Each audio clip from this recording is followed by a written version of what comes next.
dime. Feel a high roller, roller. I don't need a dime.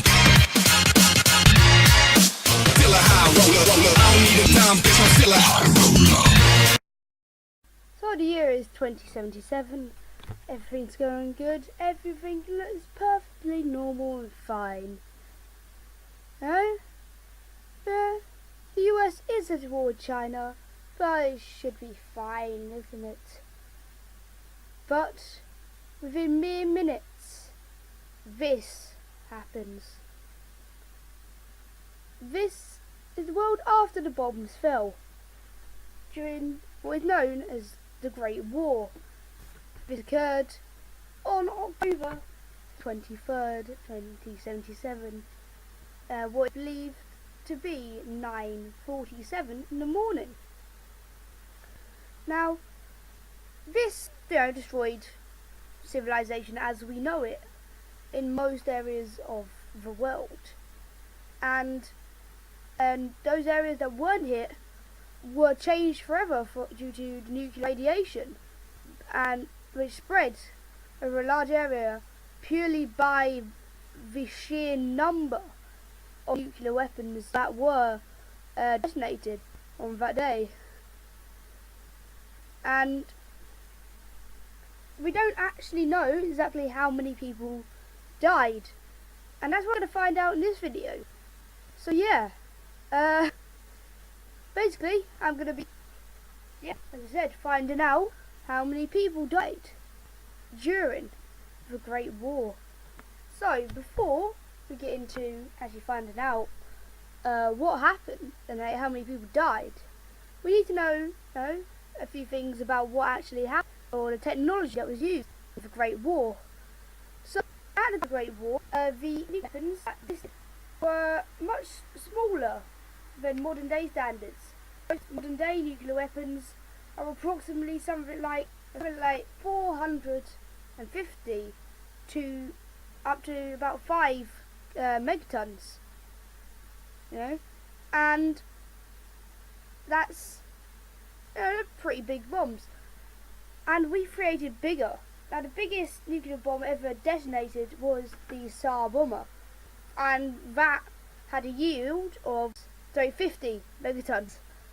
And it's designed so it could be retrofitted with a yield of 100 megatons. And the Tsar bomber made a fucking massive explosion. Like, the fireball created by it was 8 kilometers. 8 fucking kilometers of nuclear death. It's fucking ridiculous. Okay? Now luckily, of course, those weren't widely produced. But in the Fallout universe, things took a very different scale, or very different path. With most nuclear weapons being around a range of anything from 200 kilotons to 750 kilotons, sorry. And that's pretty small. It is, of course, big because it's it's a fucking nuclear weapon, of course. But it isn't fucking 100 megatons and shit. Okay. So yeah, like it's ridiculous. Now, most nations in the Fallout world had these nuclear weapons available to them, and most major powers, so the United States, China, the still active USSR, and the member states of the European Commonwealth, and some of the oil-rich nations of the Middle East. This meant there was a lot of fucking nukes on the earth. And yeah, it's probably way more than enough to fuck shit up, as was shown by the Fallout universe. And to make things even worse, was that at least in America, nuclear technology was fucking everywhere. From the radio to the car. All of it was powered by nuclear microfusion cells. And this meant that if a nuclear explosion went off, these cells would go into meltdown. And the thing about when something goes into meltdown is that the radiation from it lasts fucking ages. And with a nuclear explosion, the radiation is, the initial radiation is gone within minutes. And the lingering radiation lasts for probably 20 years, but as seen with Chernobyl, it lasts a lot longer from a nuclear reactor meltdown. And for example, Chernobyl, that happened 29 years ago, or 30 years by the day or time this video comes out, and that's a fucking long time, and it's estimated to be there for at least decades, maybe even centuries. So when it comes to nuclear reactors, it just lasts fucking ages. Now, to put that into perspective, the radiation for the Hiroshima bomb lasted, albeit a few years, and Hiroshima was inhabitable and almost fully rebuilt by the end of the 1950s. So yeah, that's how that works. But the main thing, of course, with this is the nuclear reactors and everything, as I said earlier. Now, one thing that causes it to go into meltdown is when it becomes unstable, and one thing that makes reactors really fucking unstable is a nuclear explosion, of course. So the nuclear explosions in the area would have literally just caused every reactor in all of the things around you to go into meltdown because of a fucking load of radiation. But we can't really calculate how many people that would have killed. That's just part of the Fallout universe, and how the radiation is still there 200 odd years later. So now I'm going to just go through how many people it killed. Now to do this, I'm going to use a thing called Nuke Map, created by Alex Wellerson. I think it's Wellerson. Yeah. Sorry. Anyway, and I'm going to basically get a 750 kiloton bomb, and for I think the amount that I would reckon would be thrown at a certain X city, if in the event of nuclear war. And I'm going to do this for the 50 biggest cities in the USA, and I think the 12 biggest in Canada, and something like 10 biggest cities in China or something like that. And I'm going to see how many people that kills. So, yeah, let's see, I guess.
fucking shit. Yeah, 26,734,340 people killed and 48,767,590 people injured. That's fucking shit, man. What? Well, actually, to be honest, that's not very much in comparison to the total population of the USA, Canada, and China. It is actually only 1.56% of the total population of these three countries, which is crazy. And this means that like a lot of people would have very easily survived this explosion, albeit quite a lot with injuries. Now, it's just mad, okay? But we've also got to think about long-term effects of this.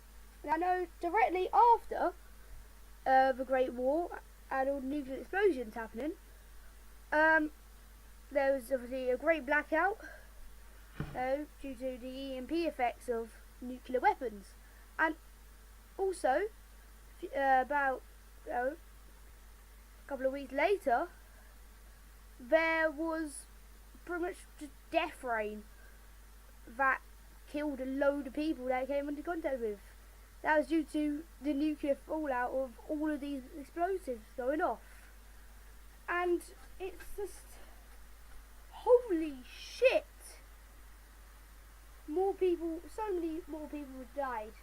Because this death rain, since it lasted for 2 fucking weeks, would have killed off entire species of animals that humans would have relied on for food, causing famine for survivors, and killing a lot more people, and also the people that didn't have shelter, or 2 weeks worth of shelter, to hide from death rain. So there have been a lot more. There's no way of me actually being able to work that out. And even if there was, it would probably be very expensive, and I couldn't be asked, to be perfectly honest. So yeah, that's pretty much it. That's how many people would have died during the Great War. So yeah, that's the video, guys, I guess. And thank you for watching.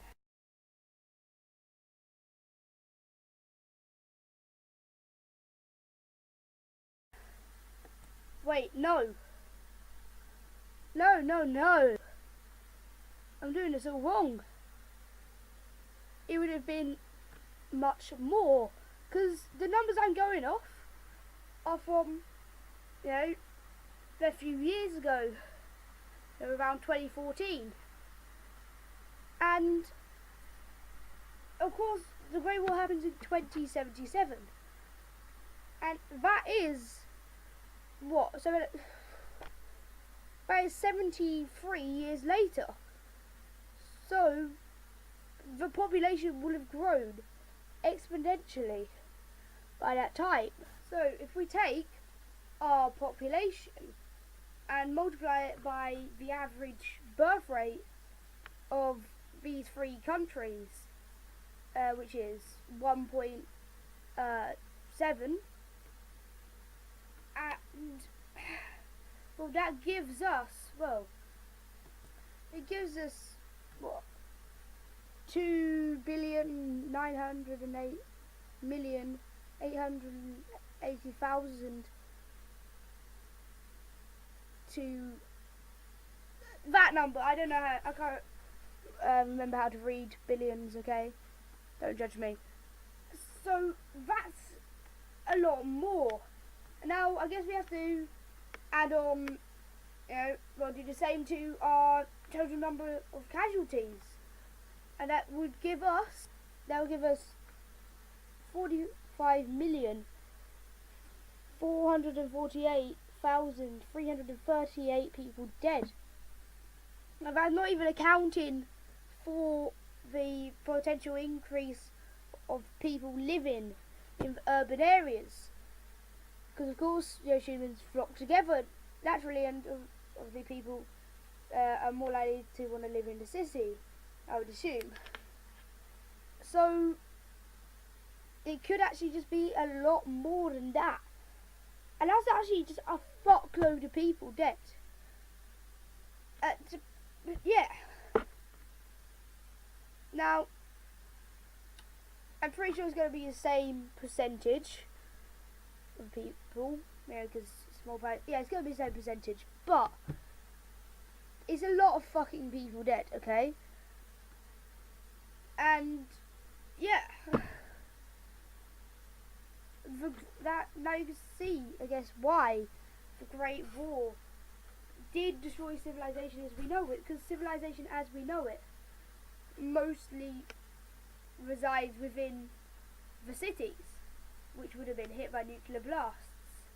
So yeah,